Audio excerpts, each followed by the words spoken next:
Hi, I've done a few videos before, but I'm going to do like if I've never done any, and I'm going to start at the basis of everything. This is all about the COVID-19, the disease caused by SARS-CoV-2, the coronavirus that we are facing. First of all, I am an anesthesiologist, intensivist, and also was a gerontologist that looked after older people for 35 years in my early career, and not so much in the last 15 of my 50 years in practice. At first, coronary care, intensive care were divided in two parts. The internists look after the coronary side, the heart side, and we look after the pulmonary and post-op, etc. side. So I'm very knowledgeable into the ventilator pulmonary side of intensive care. Also, gerontologist looking after a 200 people nursing home for 35 years. I've learned a lot. I know there's a lot in the news now about how we drop the ball, etc., with the older people in long-term care. There'll be lots of questions. There won't be many answers. And after a lot of goodwill, we will probably go back to close to where we were before. I'm sorry, there is no answer on this part, and I don't have any, and I don't think many will be forthcoming. So, number two. Now, the virus itself, they always compare it to a war, and it is a war. And it is a very worthwhile enemy. First of all, its reproducibility, its transmissibility. It's called R naught or R zero. It's an artificial, not artificial, but in vitro, artificial, if you want, number that we come up with. It is a ratio, it is not a rate. And for measles, it is 8 or so. It is never an exact number. For COVID, it's probably anywhere between 3 and 5. For influenza, between 2 and 3. And the aim is to get it down to around less than 1, so the virus dies by itself. Now, a more in vivo or more in the world number is the RE, the effective reproducibility rate. So this number takes into consideration everything we're trying to do against it and everything it's trying to do against us. So it's more a number that's relevant. So that's the one that keeps moving, because it's not a ratio, it's a rate. So we can try to work on that RE or R. Now, the virus is also very deadly.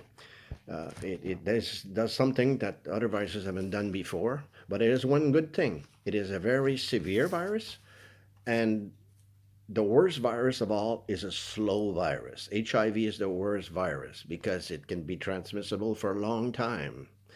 Uh, People live a long time. With this virus, if you're not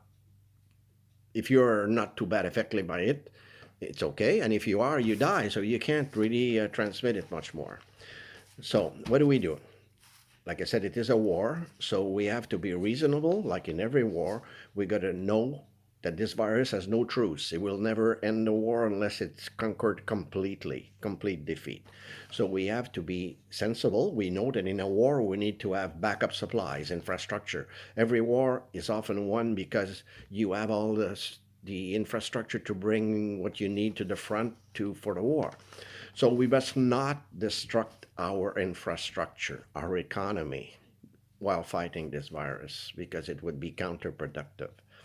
So keep in mind, a war will have casualties. And for those of you who said, oh, well, I don't care about lives, listen, look around. There is already hundreds of thousands of people dying. So it's not a matter of whether people are going to die or not. It's to do it sensibly with the least possible losses as far as lives and also as far as economy, because we need it to fight the war, the virus. So there is basically four ways that we can attack this war. Uh, One, two, three, four. One, my way. Two, Sweden's way. Three, the way we're doing it. Four, the stupid way, which is a total war, which nobody comes out alive. In other words, every single human goes into isolation with nobody left out there to supply electricity, food, etc. So unless we have a bunker that we can live each for 2 months, I guess it's not. The virus is going to be dead when we get out in 2 months because nobody to reproduce itself, but we're also going to be dead because it's obvious. So then we are left with the other three. What we're doing now, what Sweden is doing, which is halfway version to what I suggest. My way is the most drastic way. Basically, in three sentences, it is this: stratification of population depending on their risk factor. In other words, 0 to 50, go out, do your normal thing. 70 and above, hide. Most people can hide because they're not working, they're retired, they can self isolate for a long time. Those in nursing home, I've alluded before, I don't know what the answer is, nobody does. Now, between 50 and 70, I would leave the people the choice to decide, depending on their own circumstances, whether they want to self isolate or go out and fight my war. Okay? So now, everybody that is out there fighting the war, our war, my war, the purpose will be to get herd immunity. Herd immunity comes from two things. It can come from a vaccine. I would wish we had a vaccine. It would be the sensible way to do it. There's an article in The Economist today by Bill Gates that says that he thinks there might be a virus in a year and a half. That's a long time. The economy will be completely destroyed by then if we keep doing what we're doing. Now, the second way is to build herd immunity the normal way, which is once we're exposed to a virus, and everybody will tell me, oh, there's no proof of that. There is no proof of that. But history has shown us that we get immunity to viruses at least for a certain amount of time, if not for a long time. So my point is to get everybody out there to try to get herd immunity. Now, there's only one drawback to this, is that if we do it all out at once, we overload the system, the medical system. One caveat now. Here's one, everybody thinks that we do miracles in medicine. We don't. People that do end up in intensive care in ventilators don't have the greatest chance of living. Here's a sentence here. Without virucidal drugs, respiratory support with ventilators will alter the course of infection in very few people than we doctors care to admit. So I know it's very much in the news what happened in Italy and all this, but in effect, in the long course of the war, it's not as important as you think. It's just dramatic. But I still give you a way that I would reduce it. So we would do self-isolation up to social distancing, up to a point to try to slow down that curve. And by the way, all experts agree that we don't save lives by doing this. We just spread the curve, flatten the curve. So maybe we save a few lives that end up in ventilators as we get out, but if it's only a few lives. So it's not as important as you think, but I'll give it to you because it's so much in the news, you got to do something. So I will try to flatten the curve, stretch it a little bit, but it doesn't matter. But my aim is to get herd immunity.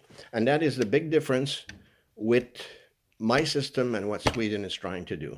Sweden admits that it's not trying to get herd immunity. It's just trying to play in between and especially not destroy their economy. Because remember, although a lot of people will disagree with me, it's very important and we keep the economy going because it's also, there's a lot of collateral damage by killing the economy. I mean, just think about it. It's obvious. I don't even have to spend half an hour explaining you all the damages. So now, once you understand Sweden, me, and the impossible number 4, we're left with what we're doing today. Okay, so what are we doing today? Now, there is an article that I put in my Facebook yesterday about the institute called the MacDonald-Laurier Institute, which is a bipartisan group in Canada that looks after different things. Now, this article was co-signed by business and health leaders from all fields, okay? So there's a link to this article. Anyway, if you look MacDonald-Laurier Institute, you probably can get to this article if you're interested. Also, another thing, I've alluded before to The Fourth Turning, which is a book by Strauss and Howe, which I don't really recommend you read because it's quite complicated and you'll probably lose interest after a while. But just be aware that it is a generational theory of about 80 years that has been going on through the times. And there is 4 turns of 20 years in there, and we are in the 4th turn. And drastic things happen in the 4th term. They predicted this back starting 10 years ago, and they said that the crisis would probably unfold in the middle of the 2020s. And it looks like it will happen because in 2-3 years, there will be major changes forced upon us. Now, we have no choice because we have, if not killed the economy, it's at least moribund at the moment. So changes will occur. And during that time, it's dangerous time because people try to, any government, we're not as bad in Canada, but all the governments try to get more power during that time that they don't relinquish after the event. Trudeau's always shown it with his gun control, not going through going by order in council and stuff like that. Just a little example. So basically, what's this article about? Well, my main point with doing this video is to get you involved in politics and in macroeconomy. You might say, well, it's not my bad. It doesn't matter who I vote for. It does matter. Who are you? You are part of this democracy. It will affect you. You are young. It will affect what happens in this fourth term will affect what happens in the next 80 years. So you have to be involved. You cannot just leave it to other people. You cannot be blind and follow a blind just because you say, well, I'm not interested. I don't know anything. It's your duty to learn at least something about it and be able to vote and hopefully vote intelligently. Also, another thing, you will find that it might be very interesting. Like I am a doctor, but my whole life has been dedicated to macroeconomics, geopolitics, politics, because history, because I find it so fascinating. It started in university when a professor showed me what history was all about. It wasn't about 1492 or 1534 or whatever it is. It is the why things happen. This is what really got me interested in history, and from there to geography, politics, and economy. And I've never read a novel in my life, but I read a lot. I like to. These are my passions in life, and I hope I can communicate the importance of that to you people. Now, to get back to this McDonald Laurier Institute, basically what they are saying is the same thing as I said. I'll read some things here because I cannot remember all these things just yesterday. What seems to be clear by now is that lockdown did not contribute to flattening the curve. Did contribute to flatten the curve, but the measures employed were disproportionate to the objective. I fully agree. My hospital is waiting empty for an Italy scenario that will not happen. We did not have to be as severe to that. We could have had plans in place to have a plan to do something in 2 to 3 days, but not necessarily to go all out and do it, empty the ICU, which is really empty in my community, and then cross our hands and wait for Italy to happen, and it's not going to happen. In the meantime, we have killed the economy, and the collateral damage is immense in the people that are suffering from it. Flattening the curve was not without significant cost to overall being, whether from the health or the economic point of view. The lockdown response has in fact been very damaging to Canadians.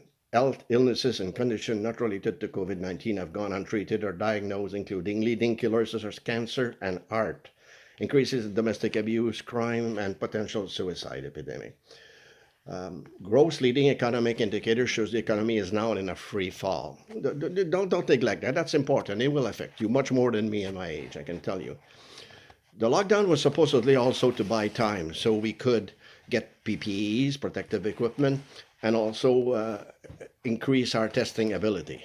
We are not nowhere near. We are talking about reopening, and it will be a rebound, obviously, because we're not ready. And when it happens, we cannot really have the testing capability. They talk about needing in the States, I think it's something like 10 million a day, and which will never happen. You know, we're not there, and I don't think we can ever get there.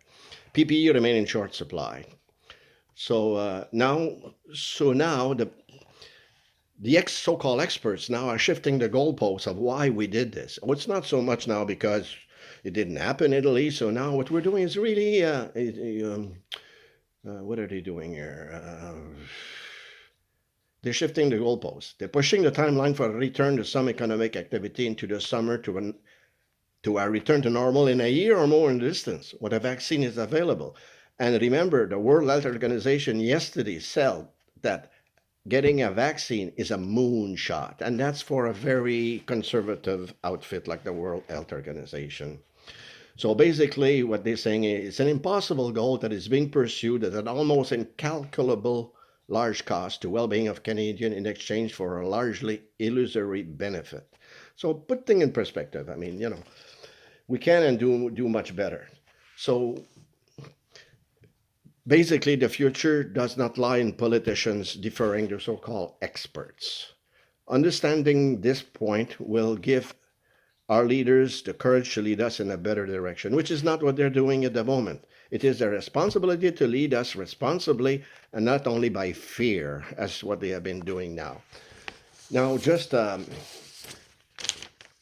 this is just about COVID, and maybe you think that's the important thing, but the economy is the important thing. The economy is a free fall now; it'll be a big problem. My next video will be about the economy. I hope to get you involved in the macroeconomy because it's not very complicated. I mean, there is big theories about what we should be doing with the economy, like it started with Keynes and then Friedman and so on. But the new economists are thinking that as long as we keep interest low, it doesn't matter how much debt we have because we don't have compound interest, so we don't have to worry about it. Yes, up to a point. You can borrow up to a point as long as the interest is zero, but eventually you got to repay it. Maybe it's okay if you do it once, but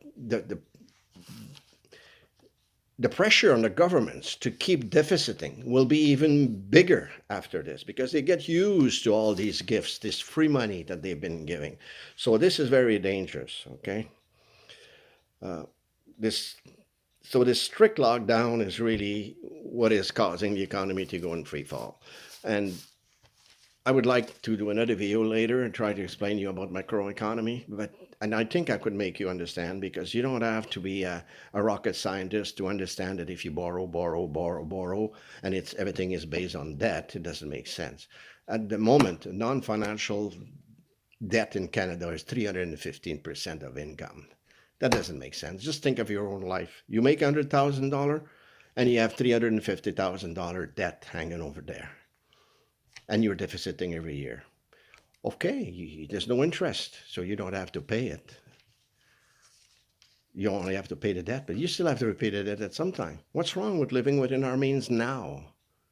That's what we should have done, and that's what caused all the problem, is debt, debt, and debt all the time. That's everything at the government level, provincial, federal, at the consumer level, individual voter levels. It's the same. The only thing now that is left without an ability to deficit and go into debt is the municipalities, and they're pushing hard on the government to be able to do it there so they can join the club of the free spenders without any consequences, they think. Well, Harper yesterday, well, you might not like Harper, but he said it is nonsensical, and it is. Okay, I hope you enjoyed my video. I tried to simplify things as much as I can. I can see that things are moving my way a little bit, and maybe they will move a lot more, because we are not finished with this war. It's just been skirmishes. I predict that when we reopen, which we're going to do because people are fed up with lockdown, there will be a resurgence of the COVID problem. SARS-CoV-2 is going to be a hard number to beat. So eventually people will have to admit that it's a war and we have to fight it. There will be casualties, and it's too bad we already impaired our way to fight by putting our economy in free fall. Thank you for listening to me.